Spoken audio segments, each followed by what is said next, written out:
At the end of the day, I think a lot of Bitcoiners are really too close to the picture and they need to zoom out and realize that owning as much Bitcoin as possible is not the end goal. Bitcoin is actually the means to an end. And the end that we're trying to accomplish is really the life outcomes that we want to achieve for ourselves and our families. And so if someone is, 40 years old with, married, 3 young kids, they want to make sure they can go to Christian school and they, want to take a family vacation twice a year and maybe buy a house in the mountains or whatever to make those memories and retire early. And, they have these financial goals that substantially impact the fulfillment of their life.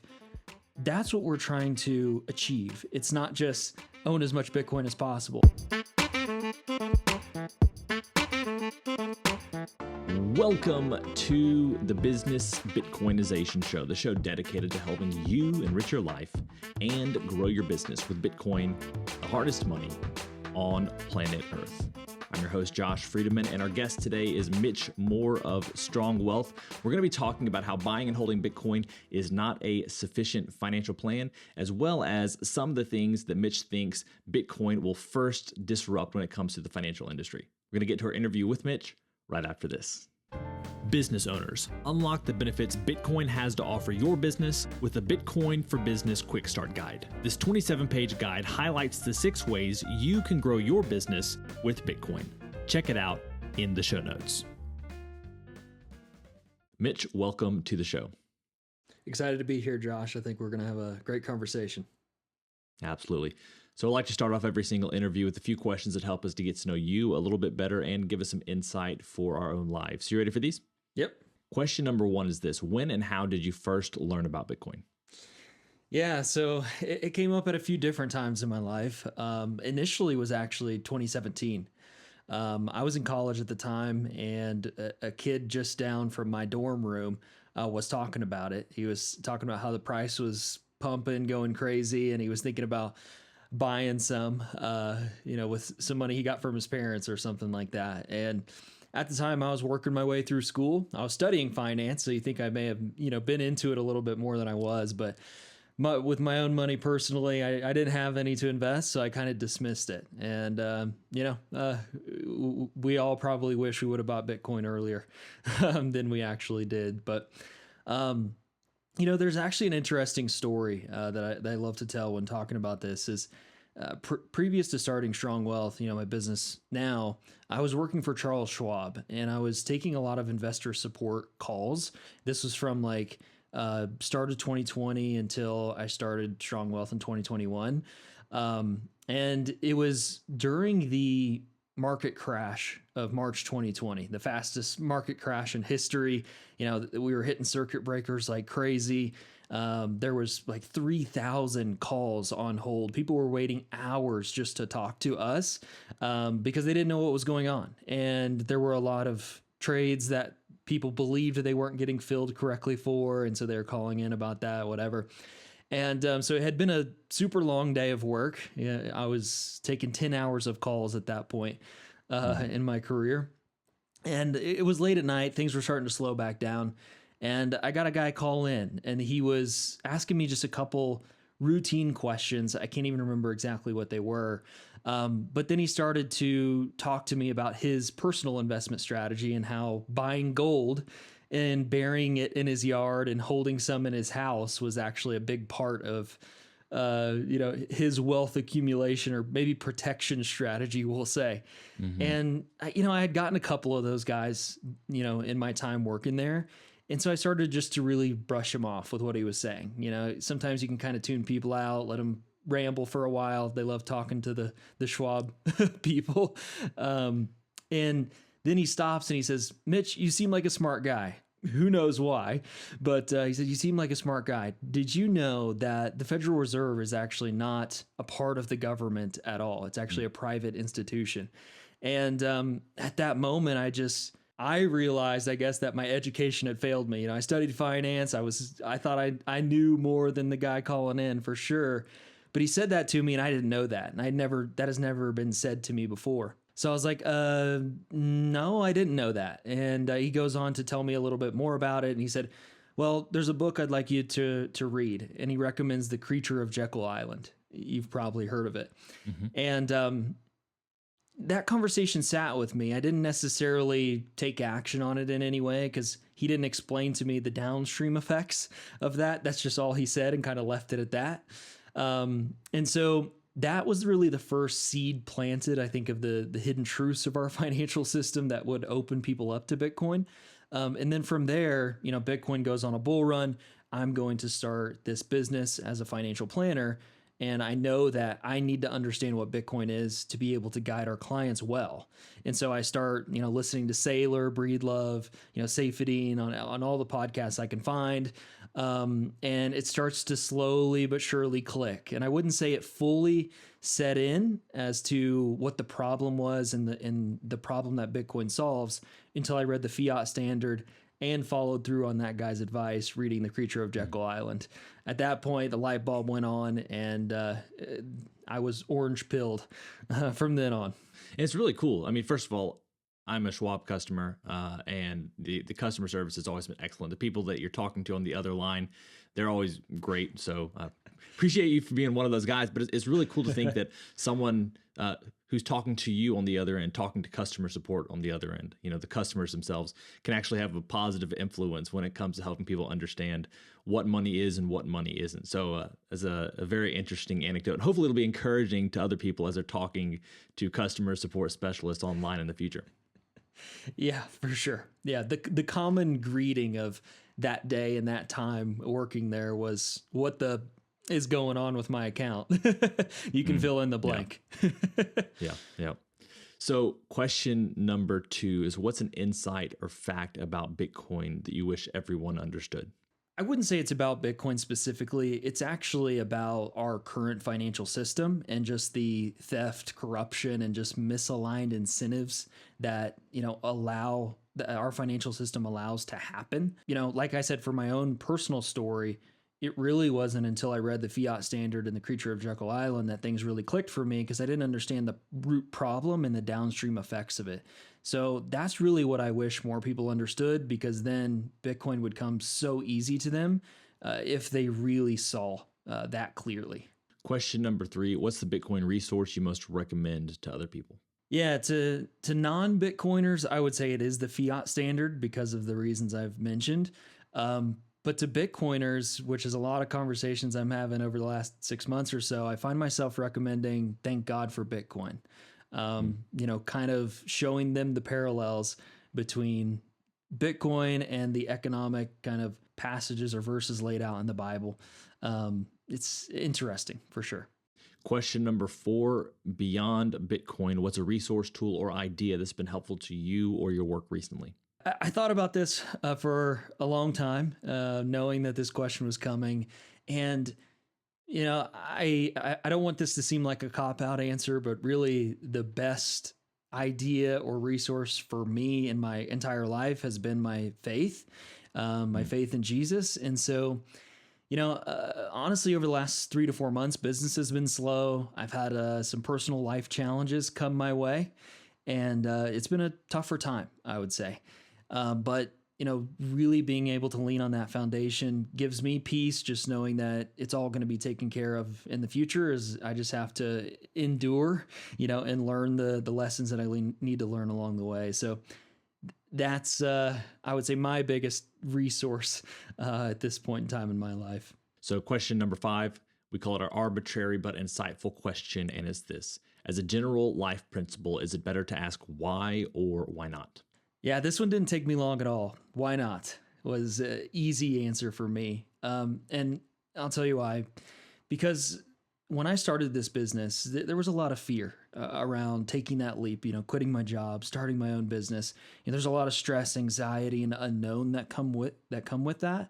But whenever I'm considering taking risks or making big decisions, one frame that I like to look at things through is, what is the worst case scenario?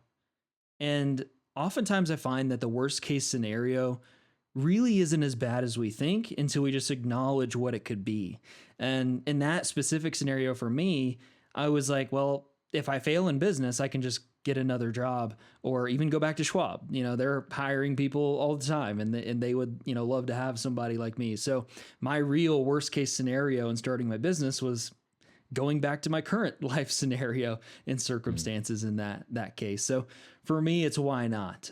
Because the fear of the unknown is usually a lot bigger in our minds than it actually will be in real life.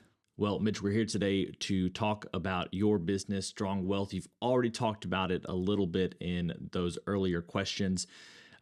If you could share with us about what you guys are doing at Strong Wealth and maybe who in particular you guys are for. We are really the wealth managers for Bitcoiners. And, we have worked with people who are brand new to Bitcoin all the way to hardcore Bitcoiners who, own 300 plus Bitcoin. And, that's 100% of their liquid net worth.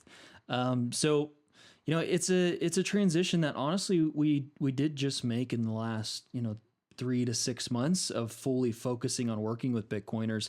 Previously we had worked with business owners and, we're really added a lot of value there, but we realized that we have this unique advantage with this Bitcoin knowledge and believe that, that's where the world is going in general. This is the direction that the financial industry is going if Bitcoin plays out like we think it can. And so, so now, we're really blending the worlds of traditional financial planning and all the, amazing things that come with that with, deep Bitcoin expertise to really give Bitcoiners who have, I believe, been dismissed in this area, up to this point. There's a few others out there that do things similar to what we do. But in large part, what we hear from prospects is, well, I talked to, maybe my current financial advisor and they told me to sell it all and it's 60% of my net worth. I'm like, why would I ever do that? Or, they tell me I'm wrong, or they're just going to dismiss it in their analysis or, whatever it is. And so Bitcoiners really run into this brick wall of, I see Bitcoin, I believe in it. And, but for some reason, I can't find somebody to help me incorporate this into other financial planning areas of my life. So I want to ask more about that in just a second, and maybe kind of how Bitcoin starts to change or affect financial planning. But first of all, I think especially since you are a relatively new business owner, just over the last year or so, a lot of business owners might get a lot of value from hearing about kind of your process of figuring out who your target market was and developing marketing content on your website. Because one thing is, when I went to strongwealth.net, like one of the first things that I recognized, and I think I've shared this with you already, is like your intro video is super on point. And I'd just be interested to hear, like, what are your thoughts on kind of developing who you're reaching out to and kind of what that marketing strategy looks like as a new business? Yeah, that's a great question. I started Strong Wealth back in 2021. So we're almost, actually, it would be 3 years today. That's pretty crazy. Wow. Congrats. I appreciate it. But yeah, so finding my target market, it's really been kind of like a stumbling block, I would say. But the main question that I asked myself in the beginning, and then even asked myself when we were considering making this full switch to only working with Bitcoiners and turning away everyone else, was, who are we uniquely positioned to serve? Like, that is the primary question. And previous to, this season of life, or this season of business, I should say, my answer to that was young business owners. I'm a young business owner.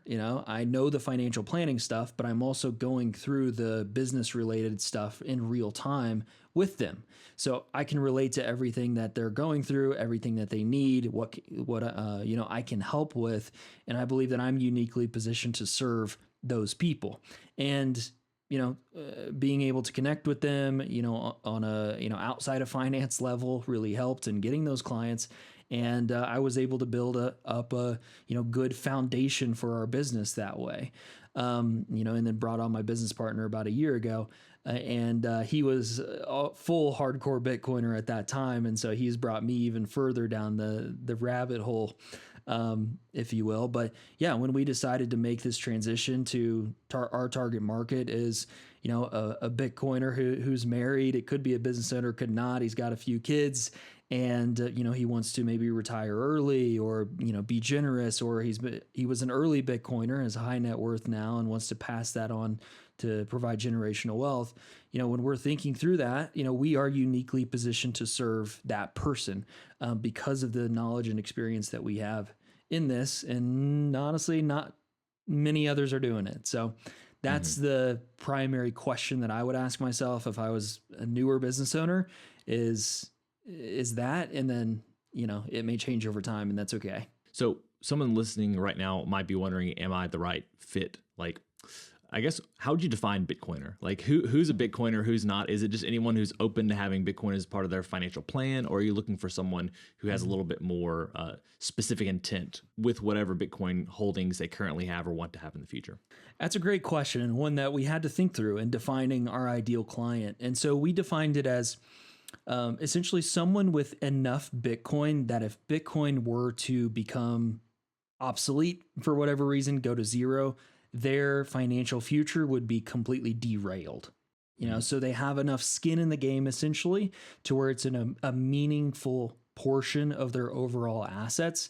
And because of that, we really have to uniquely plan around that large Bitcoin allocation. So it's not somebody who is just open to Bitcoin. If someone comes in and they're open to it, okay, we'll talk and see where they are.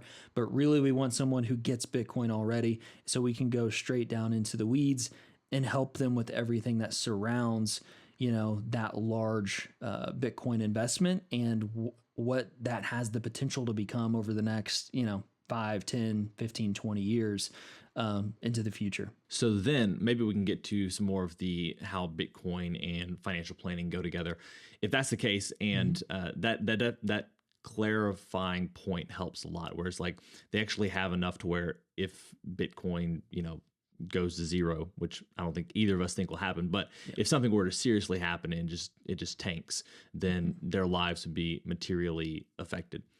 In that case, what types of stuff do you help that type of Bitcoiner with so that if Bitcoin were to significantly fall, they wouldn't be in that tight spot? Yeah, absolutely.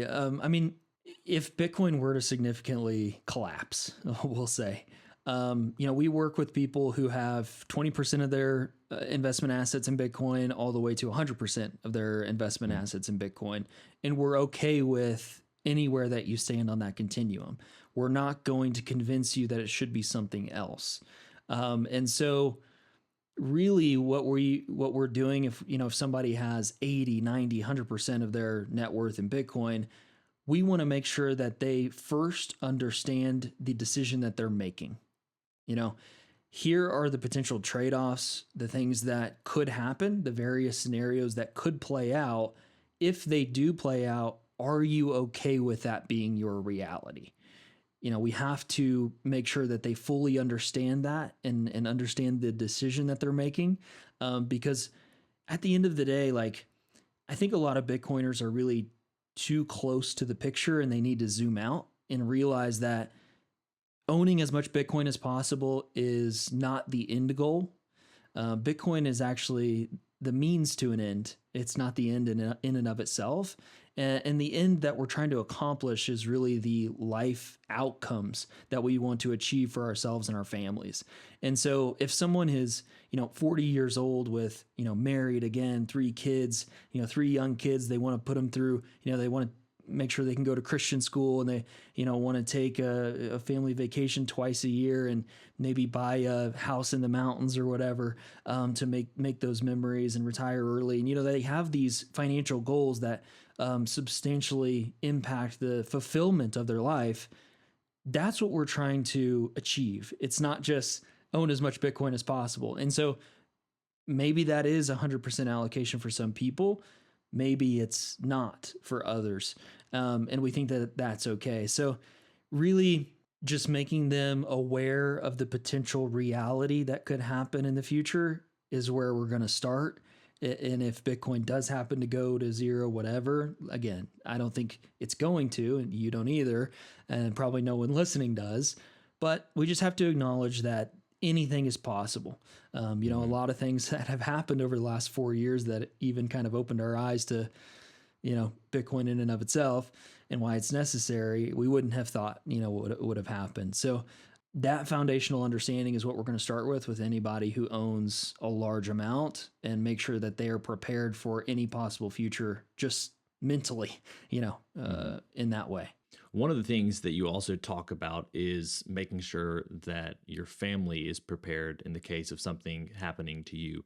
So, what would be some of those things, maybe just high level things that people should be thinking about when it comes to making sure that if they were to die today, their family would know how to access the Bitcoin and continue leading a fulfilled life, at least financially speaking, even when you're gone?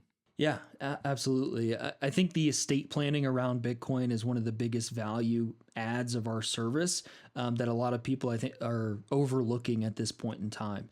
It's a big part of traditional financial planning, but Bitcoiners, I don't think, fully appreciate it yet, because they like to throw everything out of the window and say, "Oh, I'll just buy and hold, and that's all I need to do."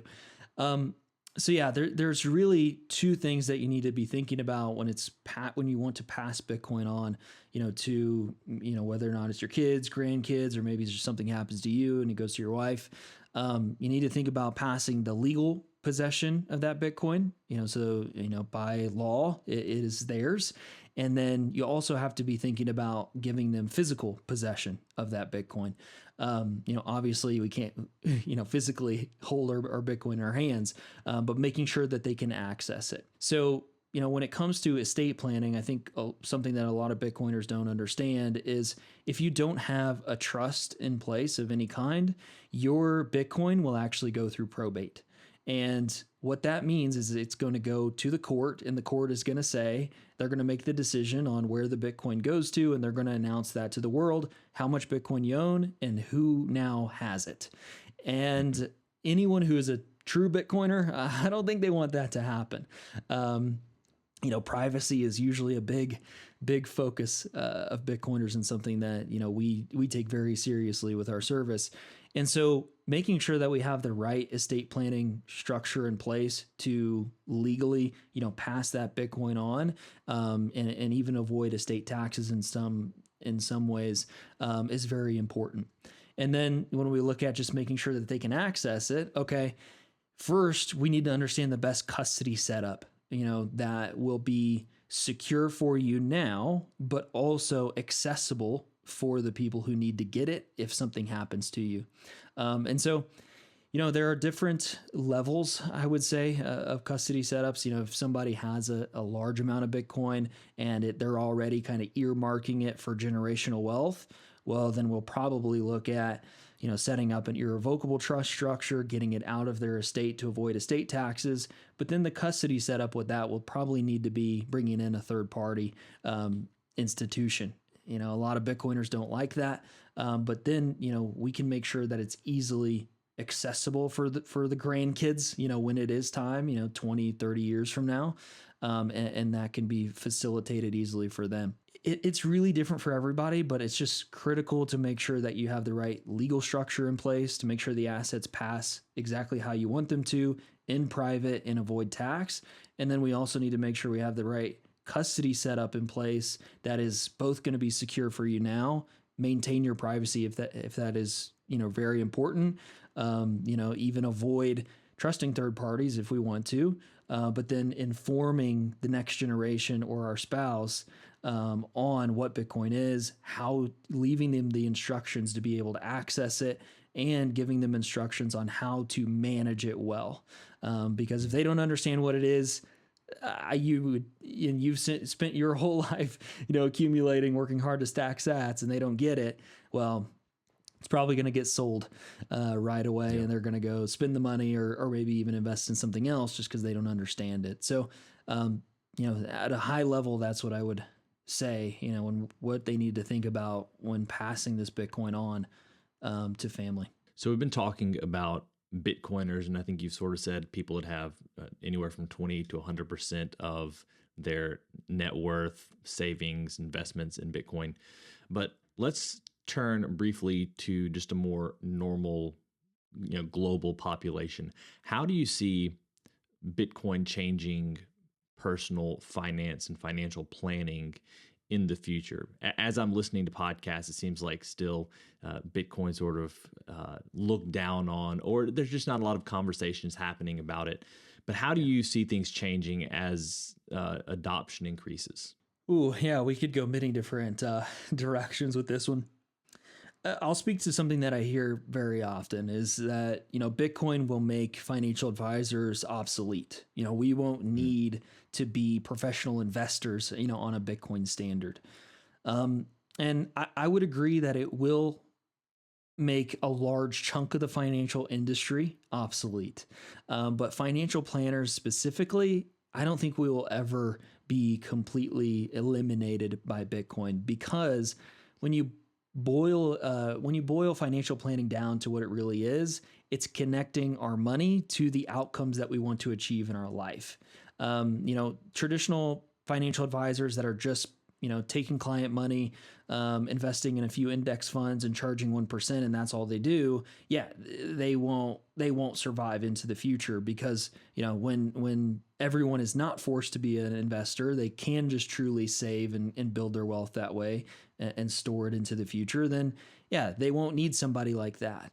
But someone who is comprehensively looking at, taxes, estate planning, insurance, cash flow, planning for goals, all of these different things, and helping a family think through all of these different scenarios and moving pieces, I don't think we're ever going to be completely eliminated. If we are, then it'll be a very long time. So all that to say, if we go to a Bitcoin standard eventually, it will eliminate a large part of the financial industry. But I think myself and the position that we're taking will be a one that will stick around through that. Definitely. So, on a Bitcoin standard that you've just mentioned, what do you think are the first things to go in the financial industry? Well, I think, like I said, I think the people who are just focusing on investments and managing assets will be one of the first, industries to go. Just because of, what I mentioned earlier. Right now, because of our financial system, I mean, everyone is forced to be a professional investor on top of their job that they're already expected to be a professional at. And so that's what makes, us, the financial advice industry, so big and bloated, I would say, is because of that. And then we also have, derivatives and, debt structure of our financial system. It gets so complex, it's insane. And so there's a large part of that even industry that will get cut off, I guess. But yeah, I would say the people who are only focused on, investments, that they will be one of the first to go if we did happen to go to a Bitcoin standard tomorrow. So you've mentioned the creature from Jekyll Island a few times already and talked about the creation of the Federal Reserve and how there are downstream effects from that. Could you talk a little bit about some of those effects that you've seen? I'm guessing a lot of people who are still listening to this are Bitcoiners and might already have some sort of idea about this, but I think it'd still be interesting to hear some of your thoughts, kind of expanding on that conversation we were having a bit earlier. Yeah, absolutely. I mean, one thing that is very important to me is my health. And so, fiat food, I don't know, I haven't read that book specifically by Saifedean, but in the fiat standard, he goes into the food industry specifically. We could talk about education, we could go into the others, but food specifically is a big one. With the inflationary, system that we have, companies are always focused on profits and profit margins. And so they are looking to cut costs at any turn. And so even though technology is advancing over time and allowing things to be produced at a cheaper and cheaper cost, our cost at the grocery store is going up, and they are actually lowering the quality of the ingredients or the food, that we're consistently buying at the grocery store, because they are trying to keep their costs as low as possible and their profit margins, as high as possible, because that's what gets rewarded, on Wall Street, is making sure that profit is always increasing, earnings per share is always going up. And so the misaligned incentive there is forcing our food quality to just go into the dirt, I guess, and it's really poisoning, our bodies physically. And it again, you know, our financial system already affects the poor more than anyone else. Oppresses maybe would be the right word to use.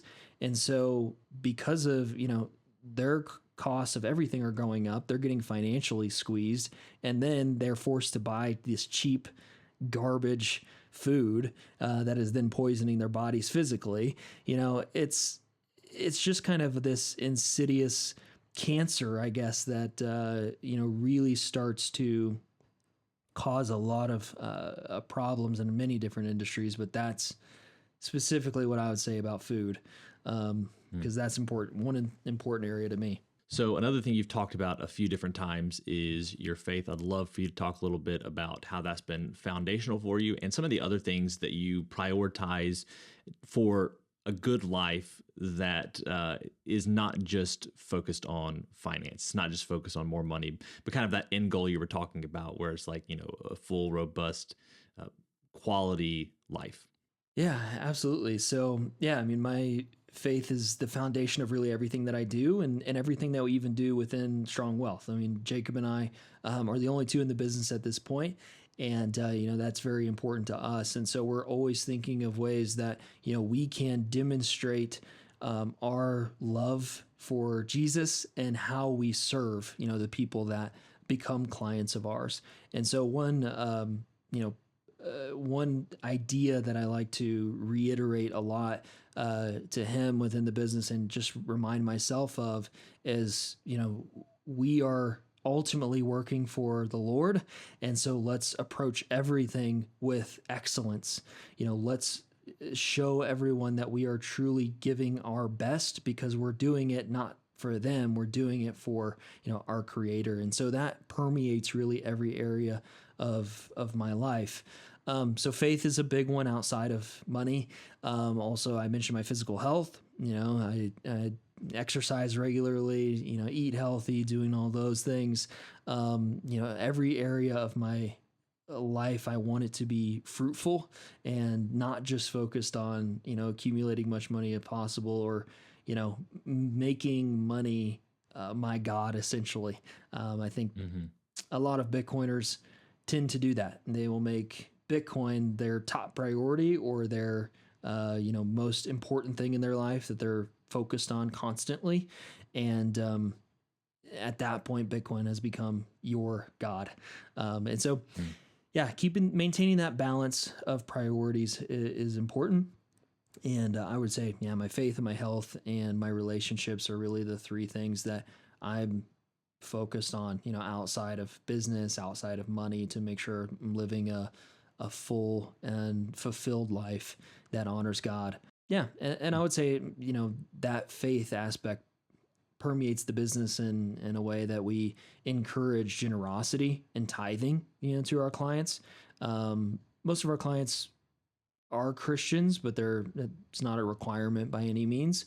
And so we definitely encourage generosity because of those beliefs as well, because of belief that, it will work on our hearts, and God loves a cheerful giver, and will bless that. So that's one way that's incorporated into our business that I don't think a lot of other people do. I appreciate you sharing all that, Mitch. What are some final thoughts you might have for the audience? We've already talked about a good bit today, but final thoughts you might want to share, as well as where people can go to find out more about you and Strong Wealth.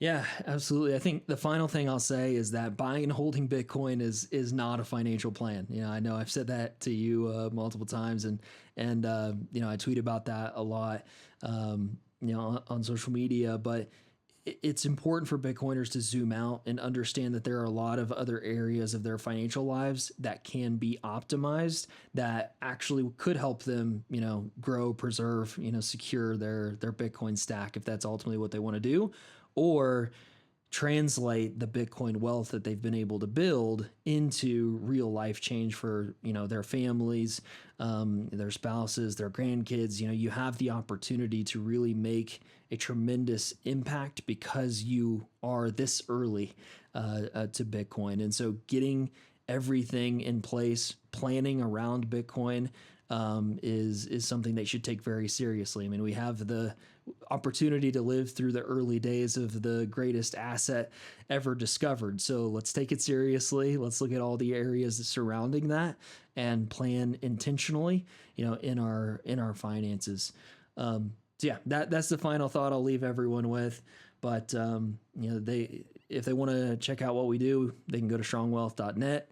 Learn all about the services that we offer and what we do for people. Or I'm on Twitter, and I still call it Twitter. I'll never stop calling it Twitter, I don't think.